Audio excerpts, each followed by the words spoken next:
Hi guys, Michael Weldon here. Today I've got another awesome recipe for the Stephanie Alexander Kitchen Garden Program for you guys to cook at home. Today we're making herbs polenta chips with a beautiful sage salt. The first thing we're going to do is make that sage salt. You can see these leaves here, this is sage.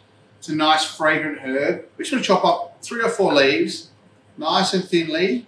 And we're always using our claw grip when we're slicing. And then we're just going to quickly rock and chop through those sage leaves, and that looks really good there. We just want it to be nice little bits of sage that'll mix really well with our salt. So we're going to go into a little bowl with our sage. We're going to add in also a tablespoon of our flaky sea salt, which is going to go really well on the top of our polenta chips. All we need to do is just sort of crumble it in your fingers a little bit, and there you have it. That's your sage seasoning salt to finish your polenta chips. Now, because the polenta chips are nice and herby, we want to add a nice handful of whatever herbs we like. I've got here some more sage that we can mix through, carry that flavour on. I'm just going to pull off the stem pieces. And I've also got some parsley. Again, we're just going to take the leaves off. And I've also got a little bit of thyme. Now, thyme's the easiest herb because all you do is hold it from the base and then just pull it downwards to strip off those leaves. You don't even really need to chop those leaves. You can just sprinkle into your pile of herbs. And now I've got a couple of oregano leaves as well, just to chuck in here. What we want to do here is do our rock and chop through our herbs, hand on the end of our knife, just to hold it, keeping our fingers away from the blade. Now, we want to grate 1 cup of Parmesan cheese, which is that much there. So we want to make sure we grate lots of Parmesan. I like to do the Parmesan on the finer grater. I think the finer one helps it melt a bit quicker. Get that flavour through our polenta. And that looks really good. Nice big pile of Parmesan cheese, so you know these are going to taste good. Now, this is polenta before it's cooked. So all this is corn that's dried out. You can see here, it's almost like sand. I'm just going to chuck my heat on. We're going to add 2 cups of veggie stock. And the rule with polenta, when you want to make chips, is usually double the amount of liquid to polenta. So I've got 2 cups of veggie stock to rehydrate that. So our pot of vegetable stock is bubbling away nicely. Now what we need to do is slowly adding in our polenta and whisking as we go. And you'll see, as you continue to add it and as the heat continues to warm up, our polenta will thicken up. And you want to keep mixing slowly and then turn your heat down a little bit, because otherwise your polenta will start to spit, just to thicken it up. So you can see those lines in the polenta.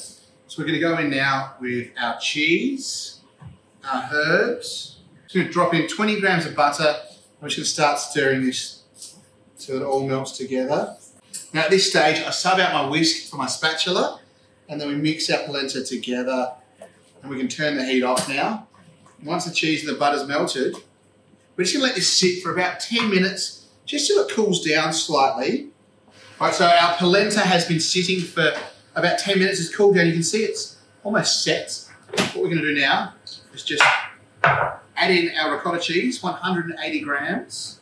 We're just going to mix it until the polenta and the ricotta have combined and just look a bit like that. You can see a few flecks of ricotta through there, but that's looking really good. Now we're going to get baking tray. So I painted all the sides with oil. And then we're just going to put our ricotta and polenta mixture into our tray, making sure we scrape out every bit of that polenta. And all we do now with a knife or a palette knife or your spatula, and just start smoothing it. So that's our mixture. It's going to go into the fridge for 20 minutes until it's set. We're going to come out and we're going to cut our chips. Okay, so there you have it. Our polenta has set in the fridge. All I'm going to do with a palette knife or just a bread knife, it's going to run around the side of our tray, just in case our polenta's stuck in these spots. And then we're going to very carefully turn our polenta out. It should come out just like that into a nice big block of polenta. And all we're going to do is cut these into pieces. You can cut them whatever size you like, and keeping a knife out of the way of our fingers and slowly cutting them. And have a look at that beautiful polenta chip. Now all we're going to do is just quickly roll them through a plate with some oil on it, drip off any extra oil, and then put them onto a lined baking tray. I'm going to repeat this process till all of our polenta chips have got a little bit of oil on the sides. All right, so that's our last chip done, nicely coated in olive oil. Now we're going to cook them in a 180 degree oven for about 20 minutes or till our chips are nice and golden all over. So there you have it, guys. Our beautiful herbed polenta chips with that sage salt, loads of Parmesan inside. Super simple, delicious one to make at home. Guys, for this recipe and loads of others, check out the Stephanie Alexander Kitchen Garden website. Happy eating and keep cooking.